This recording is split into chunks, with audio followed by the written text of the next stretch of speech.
Namaste, Acharya Ji. Words like situationship have become common in today's relationships. Prakriti is an endless network of cause and effect. You look at an effect, you can never pinpoint what the cause is. They say that when a butterfly flaps its wings in America, it is possible that a volcano can erupt in Japan. That's the principle of the tipping point. I did not come on my own account. I did not come on my own volition, did I? Just as I came by chance, I will disappear by chance. Nistragunyo bhava arjun. Now do you see the meaning?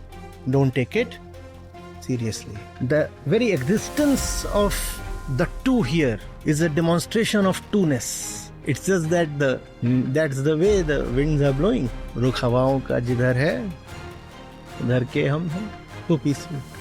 Situationally. Oh, you are absolutely great. Situationally. Just add this to everything. I love you. You're a bastard. I can give my life for you. Situationally. And then nothing hurts you because you know it was anyway.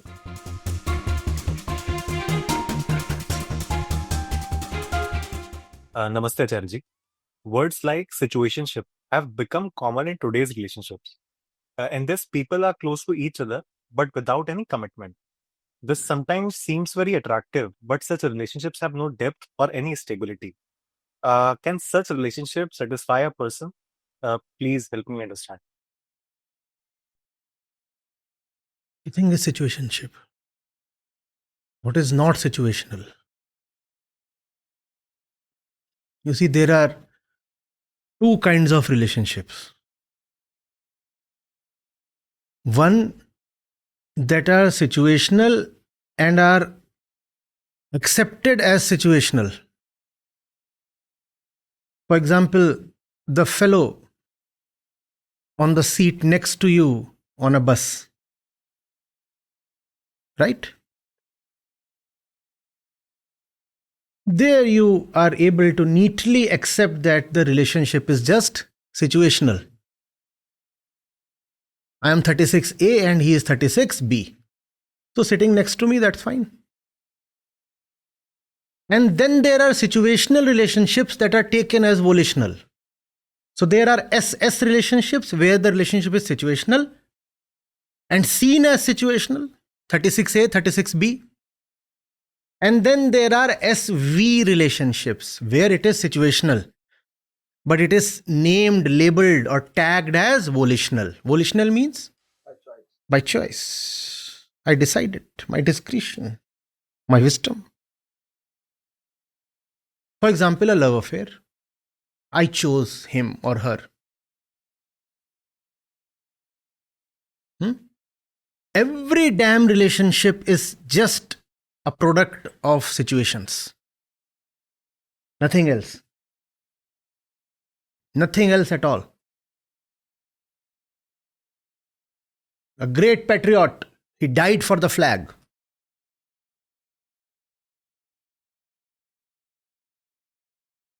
You were born 2 inches to this side of the border. And had your parents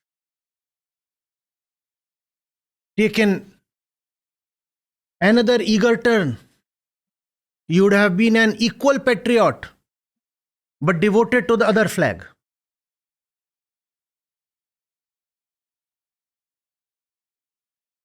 But you would not accept that. You would say, no, no, no. My heart beats for my particular flag. Sir, it is a situational thing. Sanyog, nothing more than that. Everything is situational. There is nothing beyond situations. And wonderfully, when you see that everything is situational, then you move to a point that is beyond situations. Things will always be situational. You can move beyond situations. Even if you try your best, whatever you have is a gift or product of situations. Full stop. Don't quarrel or argue with that. You will not win. Your body itself in the first place is situational. And we have so many jokes around that, no? The condom factory received 2000 pics of babies, wonderful pics, lovely babies. And they were shown to the GM. And the GM asked, "What are these?" They said, "Customer complaints."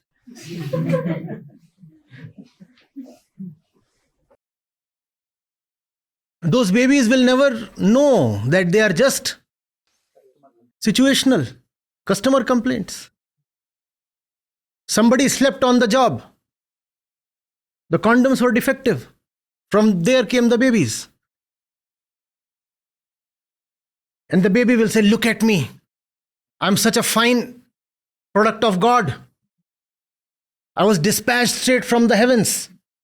Sir, there was some leakage somewhere. Nothing more than that. That's your entire existence.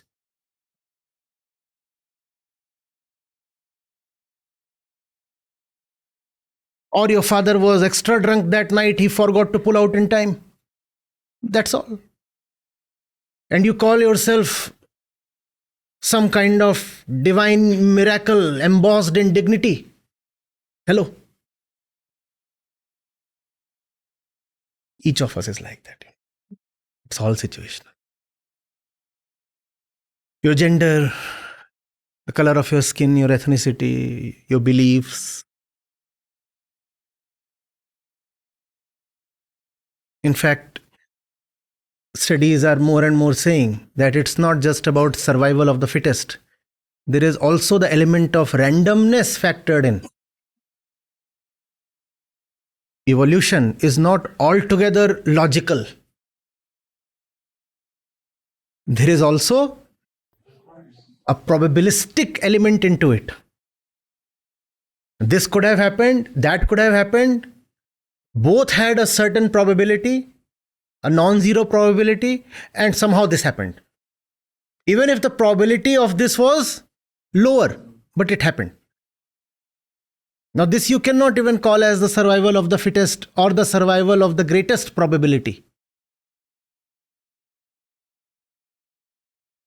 Because when you look at a lot of species, in terms of evolution, they are not very fit. And compared to certain other related species related to those species that were relatively fitter, they have gone extinct. And these ones, they still survive. How is it happening? So surely there is a certain randomness too involved in it.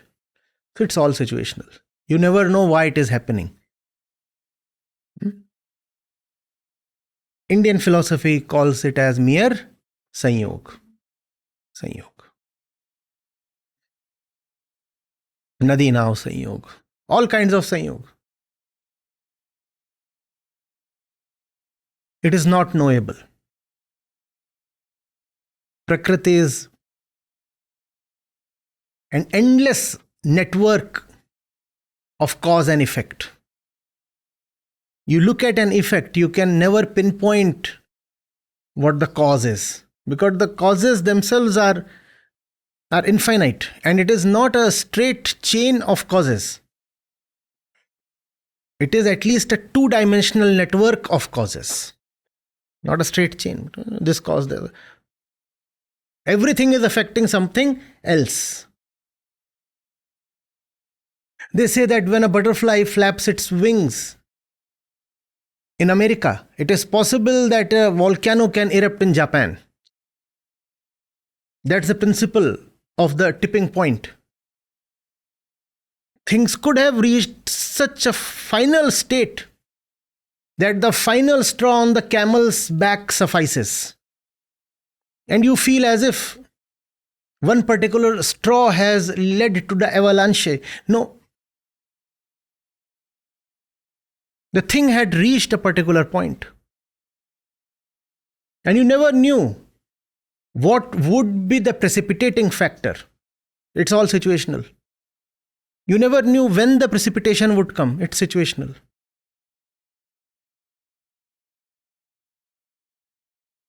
Are you getting it? The wise person accepts everything as random and stands with folded hands in front of Prakriti. Does not identify, does not take himself to be the cause. It's happening in a stream. I cannot be the cause of that. When I am myself an effect of something, how can I be the primary cause? And there is no primary cause. It's all a flow. Everything is just situational. That does not mean that you lose respect for everything and drop it. That does not mean that sitting here, you start texting to someone, I just came to discover we are in a situationship rather than a relationship. So I think we should move on. That's not what we are saying. We are saying, even your body is situational. How can you break up then? Can you break up with your body? No.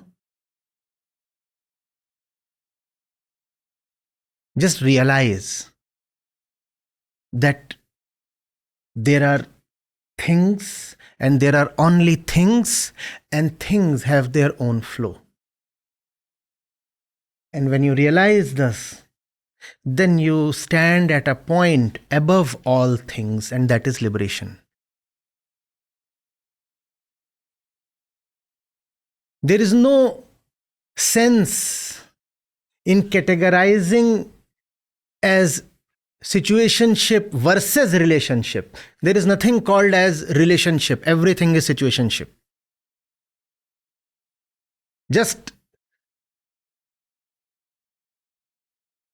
saying relationship is sufficient. Relationship itself is a synonym of situationship. So fine, make peace with that. Yes, it is situational, obviously.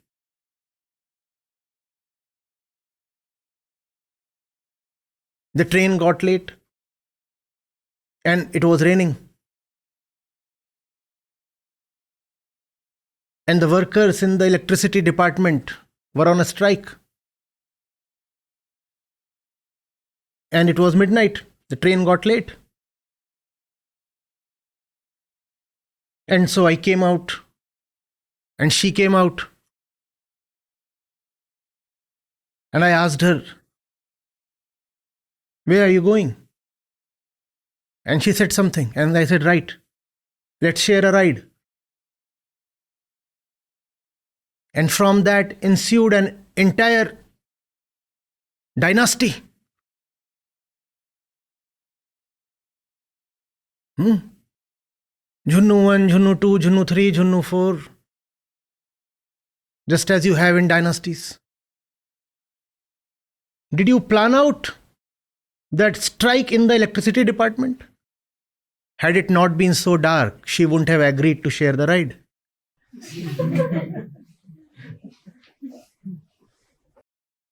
Did you conspire with the railways to delay the arrival of the train? The train was supposed to reach at 7 p.m. Had it reached at 7 p.m., she wouldn't have needed to share the ride with you.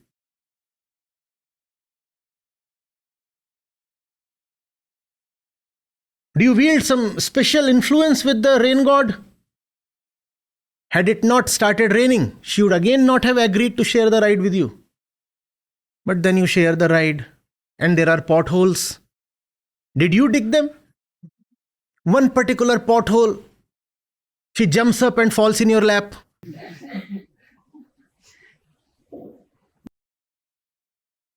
Everything is situational, but then you say, my great love for you. What love for you? Electricity department, pothole, municipality, electricity, railways, roads. And that drunkard, the auto wala, that particular night, he had a tiff with his wife and was driving like this. Repeatedly, she kept falling on you. And then you say, our great love affair. You are not the doer at all. There are just so many causes. Just so many causes. Even the hormones inside the body vary on a daily basis, a weekly basis, a monthly basis. Not just inside the woman, also inside the man. Surely it was just a matter of probability that the two of you were at the peak of your hormonal cycle. So both of you got excited. Had the bodily cycles also not matched, there would have been no confluence. But then you say, my great love affair. There is nothing great in it.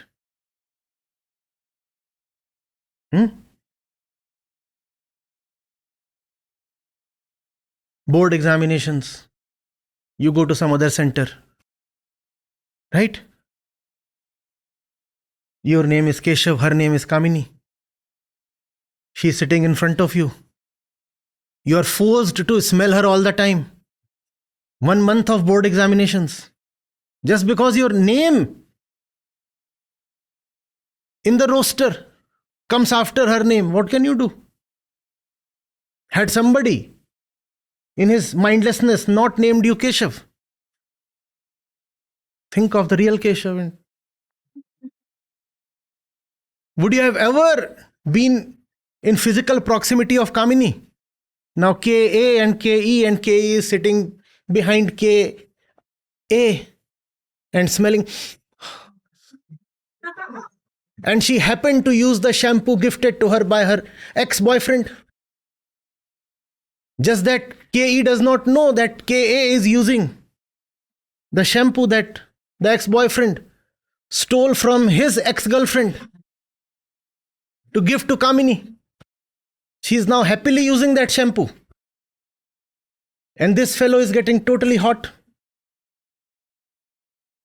And from there something happens.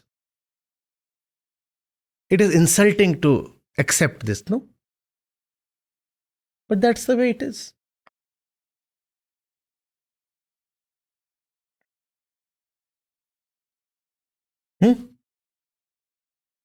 You are about to tick something in your entrance exam paper. Last minute, some random fly comes and lands on your nose, and you get busy with the fly.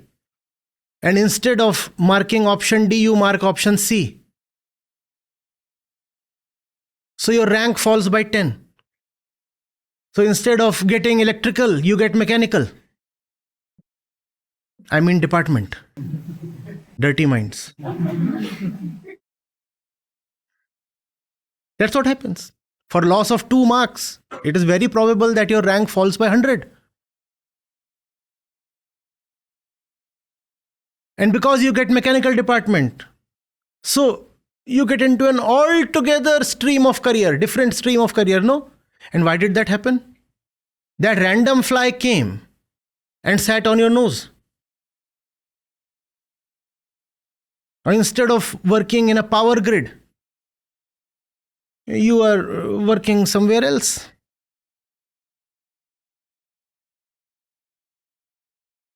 Well, please think. How much your career is decided just by the rank that you get in a particular examination. And that rank is decided by so many random factors. It's all very situational, though it hurts us to accept that. When you see that it's all situational, then you do not feel it very important to be attached with anything. Because anything came to me just by chance. Therefore, what obligation do I have to stay committed to it? You cannot remain committed to things of chance, can you? Son, you are a mechanical engineer. You must work only in the mechanical industry. What mechanical engineer? That fly? Had there been an entire swarm of them, maybe I could have become a computer engineer. Mark this, and get rid of them. And randomly it happens that all the answers are right. So you get an even better rank and you become a computer engineer. What commitment? Commitment to randomness? The problem with us is we take random things as essential. And because you take random things as essential, therefore you have no respect for what is actually essential.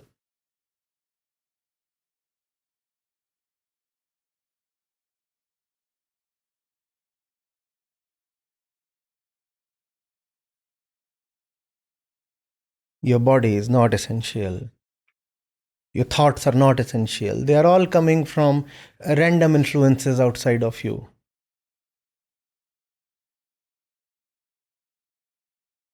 The tastes that you have in clothing, in food, that is not essential. That is dictated by social factors. There's no need to give it too much respect. There is no need to treat it as sacred because it is not sacred. Only the unchangeable is sacred. Only the uncaused is sacred. Random things are not to be taken as sacred. What is random must be taken lightly. You don't need to throw it away. You just need to take it like a joke. Yes, it is there, fine. I'm not going to cast off my body. I'll just take it like a joke. I do have food choices. But I'll not initiate World War III to defend my taste buds. I'll be cool about all that. Fine, I understand. You're born in Mexico. You have a particular taste in food. You're coming from Arabia. You have a particular sartorial choice that looks pretty odd to me. But still, I know it's a random thing.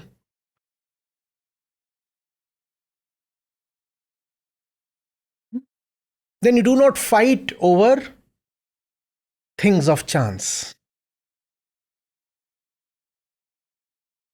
One fellow prays and worships in a particular way. Did he invent that? It's coming to him by? The other fellow prays and worships in a different way. The moment they see that both of these things are just situational, they'll stop fighting. Then neither you invented that nor did I. What do we have to do with these things that have just randomly come to us? That lightness is the gift of spirituality. Nothing makes you heavy because nothing is too important. You can joke about anything now and you need not take anything too seriously. Everything is situational. How to take it too seriously? One day, just randomly, you came to me. One day, just randomly, you went away. Either because you thought to go away or because death took you away. That's fine. One day you came to me, one day you went away. That's fine.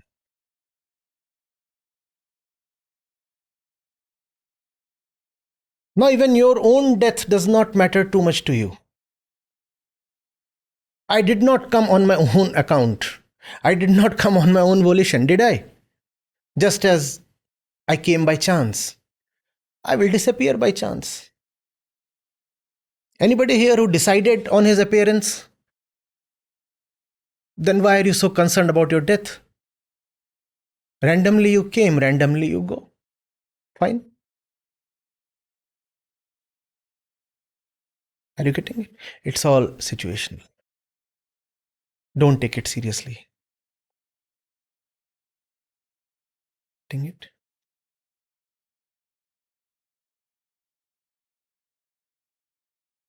Nistragunyo bhava Arjun.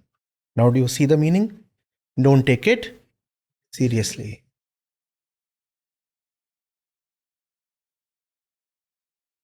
Do you see the ramifications?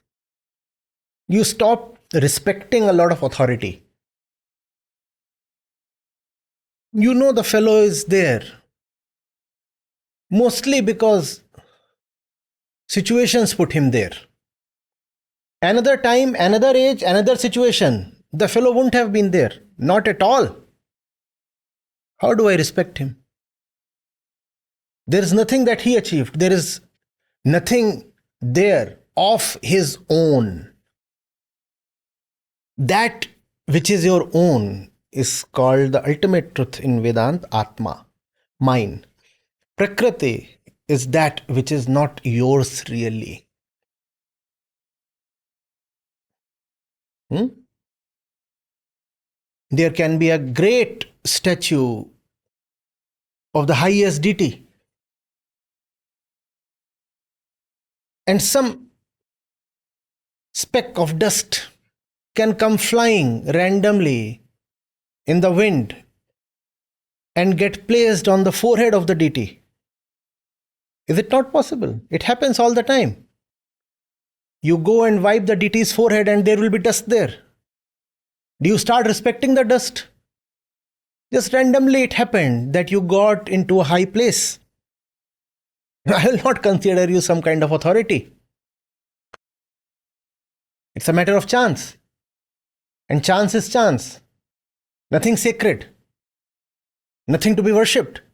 Similarly, most people who are at high places, they are like the speck of dust resting on the forehead of the deity.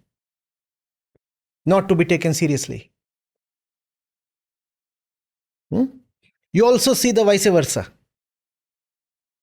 Just because somebody appears to be at the low end of life, the ebb, that does not mean the fellow is unworthy. Another time, another place, favorable situations, he would have been somewhere else.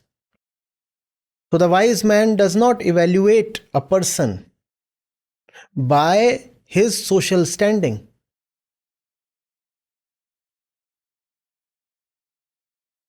What does he look for? He looks for the essential. Does this person value the essential? If that person values the essential, then he is valuable. I will not value you for your designation, your power, your pelf, your reputation, because all of these are situational. What will I value in you? The essential. If you respect the essential, then I respect you. Otherwise, you might be the president of the world. I don't care. I don't care. Chance has put you there. Otherwise, you are nobody.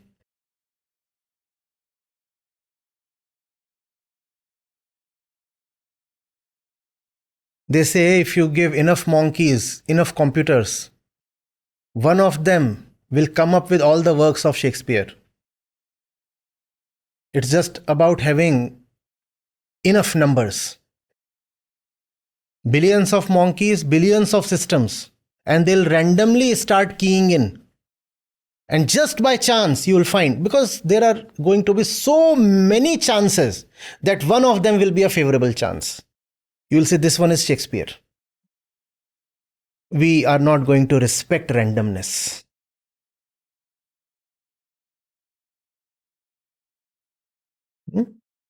I always say, measure a man by the odds he is rising against.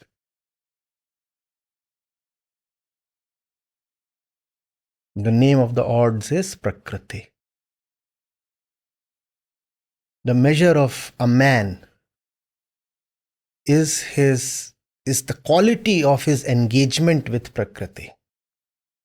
Not where his situations have taken him, but what he has done with his situations. His relationship with his situations. And that is more difficult to assess. Therefore, we often falter in our assessment of people. We want to see where they have reached. We do not see how they are relating with their conditions. That's what you must look at. But to look at that in others, you must first be able to look at that in yourself. How am I relating to my situations? If you take situations too seriously, you are, as they say, ignoramuses, one of them. Just a common ignorant fellow.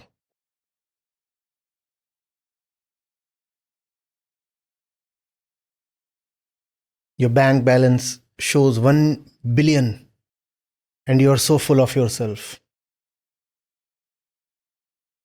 And suddenly it shows nothing and you are punctured, fully deflated. Situations are ruling you. Most people are like that. Don't be like that.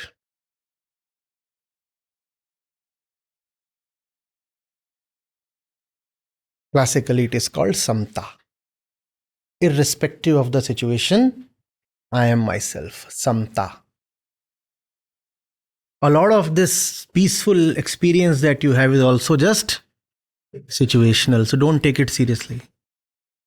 You are not so peaceful.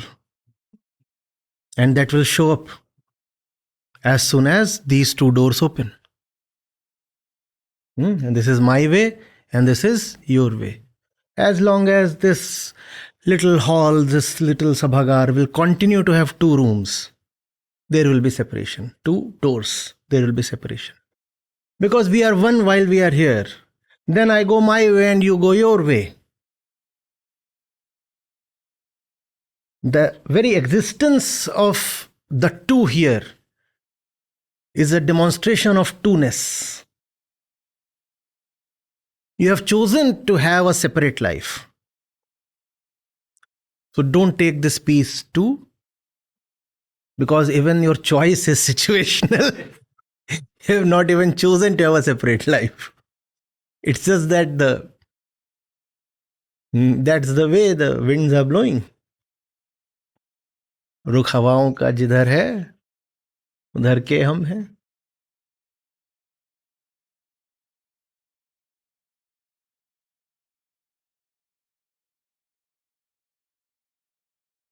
So peaceful, situationally. Oh, you are absolutely great, situationally. Just add this to everything. I love you. You're a bastard.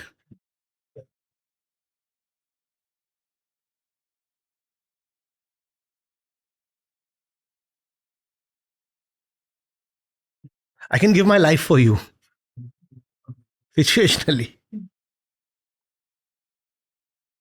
And then nothing hurts you because you know it was anyway situational. Then you don't bank on the promises because you know that all promises are. It's only fools who hope that the promises will be kept. No promises can ever be kept because all promises are situational. That's why the wise ones don't bank on promises, they bank on love. And as I'm fond of saying, in love there can be no promises.